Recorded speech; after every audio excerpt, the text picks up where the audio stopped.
السلام عليكم ورحمة الله تعالى وبركاته. أعوذ بالله من الشيطان الرجيم. بسم الله الرحمن الرحيم. الحمد لله رب العالمين والصلاة والسلام على سيدنا ونبينا محمد صلى الله عليه وسلم وعلى آله وأصحابه أجمعين. أما بعد. 26/6/2026 UAE ജുമഅ ഖുതുബ ലഹരി എന്ന വിപത്ത് എന്നതാണ് പ്രതിപാദ്യ വിഷയം. അള്ളാഹുവിനെ ഓർത്തും അവൻ്റെ കൽപ്പനകൾ അനുസരിച്ചും ജീവിതം നയിക്കണമെന്ന് ഞാൻ എന്നോടും നിങ്ങളോടും ആദ്യമായി വസിയ്യത്ത് ചെയ്യുന്നു. അള്ളാഹു സുബ്ഹാനഹു വ തആല കൽപ്പിക്കുന്നു, യാ അയ്യുഹല്ലദീന ആമനു തഖുല്ലാഹ വൽതൻദുർ നഫ്സും മാ ഖദ്ദമത് ലിഗദ്. സത്യവിശ്വാസികളെ, നിങ്ങൾ അള്ളാഹുവിനെ സൂക്ഷിക്കുകയും ഓരോരുത്തരും നാളേക്ക് വേണ്ടി എന്ത് സന്നാഹമാണ് ചെയ്തു വച്ചിട്ടുള്ളതെന്ന് തയ്യാറാക്കി വച്ചിട്ടുള്ളതെന്ന് ചിന്തിക്കുകയും ചെയ്യട്ടെ. വത്തഖുല്ലാഹ്, നിങ്ങൾ അള്ളാഹുവിനെ സൂക്ഷിക്കുക. ഇന്നല്ലാഹ ഖബീറും ബിമാ തഅമലൂൻ, നിങ്ങൾ ചെയ്യുന്ന ഓരോ പ്രവർത്തനത്തെക്കുറിച്ചും സൂക്ഷ്മമായി അറിയുന്നവനാണ് അള്ളാഹു സുബ്ഹാനഹു വ തആല. പ്രിയപ്പെട്ടവരെ, തീർച്ചയായും അള്ളാഹു സുബ്ഹാനഹു വ തആല തൻ്റെ അടിമകൾക്ക് കരുണയായി കൊണ്ടാണ് ഈ മതം, ഇസ്ലാം മതം നിശ്ചയിച്ചു നൽകിയിട്ടുള്ളത്. അതിലൂടെ അവൻ അവരുടെ ദീൻ, ജീവൻ, ബുദ്ധി, സ്വത്ത്, അഭിമാനം എന്നിവയെ സംരക്ഷിച്ചു. ഇവയെല്ലാം തകർത്തു കളയുന്ന ഏറ്റവും അപകടകരമായ ഒന്നാണ് ലഹരി വസ്തുക്കൾ. അത് ജീവനൊടുക്കുന്ന വിഷവും വിട്ടുമാറാത്ത മാരക രോഗവുമാണ്.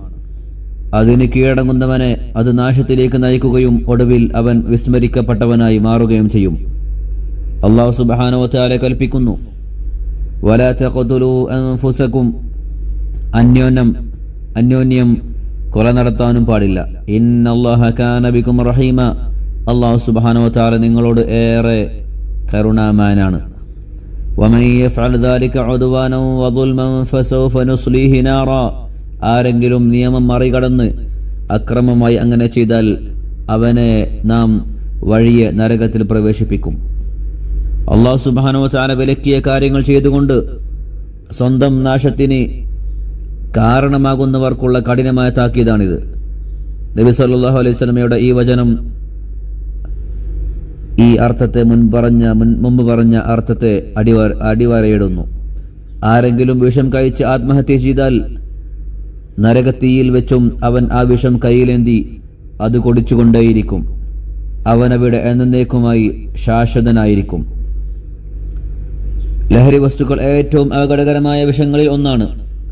സ്വന്തം മക്കൾക്കും വേണ്ടി പണം ചെലവഴിക്കാൻ മടിക്കുകയും എന്നാൽ സ്വന്തത്തെ നശിപ്പിക്കുന്ന ഇത്തരം കാര്യങ്ങൾക്കായി സന്തോഷത്തോടെ പണം ഒഴുക്കുകയും ചെയ്യുന്നവനെ ഓർത്ത് അത്ഭുതം തോന്നുന്നു. നാളെ അള്ളാഹുവിന്റെ മുമ്പിൽ നിൽക്കുമ്പോൾ അവൻ എന്ത് മറുപടിയാണ് നൽകുക? തന്റെ ആയുസ് എന്തിനാണ് ചെലവഴിച്ചതെന്നും തന്റെ സ്വത്ത് എവിടെ നിന്നാണ് സമ്പാദിച്ചതെന്നും എന്തിനു വേണ്ടിയാണ് ചെലവഴിച്ചതെന്നും ചോദിക്കപ്പെടുമ്പോൾ അവൻ എന്തു മറുപടി പറയും? ആ ചോദ്യത്തിന് അവൻ മറുപടി തയ്യാറാക്കി വെച്ചിട്ടുണ്ടോ? അല്ലാഹു സുബ്ഹാനഹു വ തആല തനിക്ക് നൽകി ആദരിച്ച ബുദ്ധിയുടെ വെളിച്ചത്തെ കെടുത്താൻ ഒരു മനുഷ്യൻ എങ്ങനെയാണ് തയ്യാറാവുക, സമ്മതിക്കുക? ഹസനുൽ ബസ്രി റളിയല്ലാഹു അൻഹു പറഞ്ഞു, ബുദ്ധി പണം കൊടുത്തു വാങ്ങാൻ കഴിയുമായിരുന്നെങ്കിൽ ആളുകൾ അതിന് വലിയ വില കൊടുത്തും വാങ്ങുമായിരുന്നു, അതിന് വലിയ വിലയും നൽകുമായിരുന്നു. അങ്ങനെയെങ്കിൽ സ്വന്തം പണം നൽകി ബുദ്ധിയെ നശിപ്പിക്കുന്നവന്റെ കാര്യം എത്രയോ അത്ഭുതകരമാണ്. ലഹരിക്ക് അടിമപ്പെടുന്നതോടെ മനുഷ്യൻ സ്വന്തം നിയന്ത്രണം നഷ്ടപ്പെട്ട് വലിയ പരാജയത്തിലേക്ക് നീങ്ങുന്നു. അവൻ നന്മയെ നന്മയായി കാണാനോ തിന്മയെ തടയാനോ സാധിക്കില്ല. അങ്ങനെ അവൻ ചെയ്യില്ല. പകരം സ്വന്തം ഇഷ്ടങ്ങളെ മാത്രം അവൻ പിന്തുടരുന്നു. ലഹരി അവനെ കീഴ്പ്പെടുത്തുകയും അള്ളാഹുവിനെ കുറിച്ചുള്ള സ്മരണയെ അത് മറപ്പിച്ചു കളയുകയും ചെയ്യുന്നു. അത് കുടുംബത്തിന്മേൽ വലിയ ദുരിതവും പ്രയാസവും വരുത്തിവെക്കുന്നു. സന്തോഷത്തിന് ശേഷം ദുഃഖവും സ്നേഹത്തിന് ശേഷം ശത്രുതയും സമ്മാനിക്കുന്നു. അല്ലാഹു സുബ്ഹാനഹു വ തആല അരുളിയിരിക്കുന്നു, ഇന്നമാ യുരീദു ശൈത്വാനു അൻ യൂഖിഅ ബൈനകുമുൽ അദാവത വൽ ബഗ്ദാഅ ഫിൽ ഖംരി വൽ മൈസിരി വയസുദ്ദകും അൻ ദിക്രില്ലാഹി വഅനിസ് സ്വലാഹ്. മദ്യത്തിലൂടെയും ചൂതാട്ടത്തിലൂടെയും നിങ്ങൾക്കിടയിൽ ശത്രുതയും വിദ്വേഷവും ജനിപ്പിക്കാനും ദൈവസ്മരണയിലും നമസ്കാരത്തിലും നിന്ന് നിങ്ങളെ തടയുവാനും മാത്രമേ പിശാച് ലക്ഷ്യമിടുന്നുള്ളൂ. അതുകൊണ്ട് അള്ളാഹുവിൻ്റെ അടിമകളെ, പ്രിയപ്പെട്ടവരെ, നിങ്ങൾ ജാഗ്രത പാലിക്കുക. ബുദ്ധിയുള്ള ഒരു മനുഷ്യൻ സ്വന്തം നാശത്തിനോ ദുഷ്പേരിനോ സമ്പത്ത് നഷ്ടത്തിനോ മക്കളുടെ നാശത്തിനോ കുടുംബം തകരുന്നതിനോ കാരണമാകില്ല. ഹബീബ് റസൂൽ സല്ലല്ലാഹു അലൈഹി വസല്ലം പറഞ്ഞിരിക്കുന്നു, താൻ സംരക്ഷിക്കേണ്ടവരെ ആശ്രിതരെ പട്ടിണിക്കിടയിൽ ഇടുകയോ അവരോടുള്ള ഉത്തരവാദിത്തങ്ങൾ പൂർണ്ണമായി നിറവേറ്റാതിരിക്കുകയോ ചെയ്യുന്നത് തന്നെ ഒരു പാപമാണ്. പ്രിയപ്പെട്ടവരെ, തീർച്ചയായും കുടുംബം എന്നത് ഒരു സുരക്ഷിത കോട്ടയും അഭയകേന്ദ്രവുമാണ്. വീട്ടിൽ മാതൃകയാക്കാൻ തക്കവണ്ണം നല്ലൊരു ജീവിതം കുട്ടികൾക്ക് കാണാൻ കഴിഞ്ഞില്ലെങ്കിൽ, അവരുടെ മനസ്സിൽ സ്നേഹവും ഹൃദയങ്ങളിൽ കാരുണ്യവും ബുദ്ധിപരമായ സംവാദങ്ങളും ഉണ്ടായില്ലെങ്കിൽ, അവർ ചീത്ത കെട്ടിലേക്ക് ആകർഷിക്കപ്പെടും. ഹബീബ റസൂൽ സല്ലല്ലാഹു അലൈഹി വസല്ലം പറഞ്ഞിരിക്കുന്നു, അൽ മർഉ അലാ ദീനി ഖലീലിഹി, മനുഷ്യൻ ഓരോരുത്തരും തന്റെ സുഹൃത്തിന്റെ മാർഗത്തിലായിരിക്കും.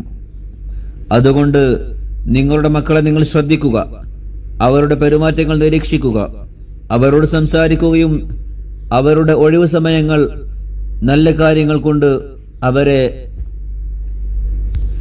വ്യാപൃതരാക്കുകയും ചെയ്യുക.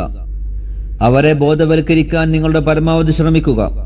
കാരണം അവർ നിങ്ങളെ അല്ലാഹു സുബ്ഹാനഹു വ തആല ഏൽപ്പിച്ച അമാനത്താണ്. അവരെ നല്ല രീതിയിൽ നോക്കൽ നിങ്ങളുടെ ഉത്തരവാദിത്തമാണ്. ചികിത്സയേക്കാൾ നല്ലത് പ്രതിരോധമാണല്ലോ. പ്രിയപ്പെട്ടവരെ, ലഹരിക്കെതിരെയുള്ള പ്രതിരോധം എന്നത് ഒരു കൂട്ടമായ കൂട്ടുത്തരവാദിത്തമാണ്. നിങ്ങളെല്ലാവരും കുല്ലുക്കും റാഇൻ വ കുല്ലുക്കും മസ്ഊൽ അൻ റഅയ്യതിഹി, നിങ്ങളെല്ലാവരും ഭരണകർത്താക്കളാണ്. തന്റെ കീഴിലുള്ളവരെ കുറിച്ച് ഓരോരുത്തരും ചോദ്യം ചെയ്യപ്പെടുന്നതാണെന്ന ഹദീസ് നിങ്ങളെല്ലാവരും ഓർക്കണം. അതുകൊണ്ട് തന്നെ ലഹരി നിർമ്മാർജ്ജനത്തിനായുള്ള ദേശീയ സമിതി ഈ വിപത്തിനെ വേരറുക്കാൻ അണിചേരുക എന്ന മുദ്രാവാക്യം വെച്ചുകൊണ്ട് പുതിയൊരു പദ്ധതി പ്രഖ്യാപിച്ചിരിക്കുന്നു. പൂർണ്ണ ഉത്തരവാദിത്വത്തോടെയും ബോധത്തോടെയും നമുക്ക് അവരുമായി സഹകരിക്കാം. ഇനി ആരെങ്കിലും ഈ വിപത്തിൽ അകപ്പെട്ടു പോയിട്ടുണ്ടെങ്കിൽ ഓർക്കുക, പശ്ചാത്താപത്തിന്റെ വാതിലുകൾ തുറക്കപ്പെട്ടതാണ്. തൗബയുടെ വാതിലുകൾ ഇപ്പോഴും തുറക്കപ്പെട്ടു കിടക്കുകയാണ്. ചികിത്സ ലഭ്യവുമാണ്. ലഹരിയിൽ നിന്നുള്ള മോചനം എന്നത് ഒരു പുതിയ ജീവിതമാണ്. അത് ഇഹലോകത്തിലും പരലോകത്തിലും വിജയവുമാണ്. അള്ളാഹുവേ, ഞങ്ങളെയും ഞങ്ങളുടെ മക്കളെയും മാതാപിതാക്കളെയും എല്ലാവരെയും നീ സംരക്ഷിക്കണേ അള്ളാഹുവേ, ഇതുപോലെയുള്ള എല്ലാ പ്രയാസങ്ങളിൽ നിന്നും ബുദ്ധിമുട്ടുകളിൽ നിന്നും ആപത്തുകളിൽ നിന്നും ഞങ്ങൾക്ക് എല്ലാവർക്കും നീ സംരക്ഷണം നൽകണേ അള്ളാഹുവേ, ഞങ്ങളുടെ മാതാപിതാക്കൾ മരണപ്പെട്ടു പോയവർക്ക് മഗ്ഫിറത്തും റഹ്മത്തും നൽകണേ ജീവിച്ചിരിക്കുന്നവർക്ക് ആഫിയത്തോടെയുള്ള ദീർഘായുസ്സും നൽകണേ ആമീൻ യാ റബ്ബൽ ആലമീൻ. വആഖിറു ദഅവാന അൽഹംദുലില്ലാഹി റബ്ബിൽ ആലമീൻ. അസ്സലാമു അലൈക്കും വറഹ്മത്തുള്ളാഹി തആല വബറകാതുഹു.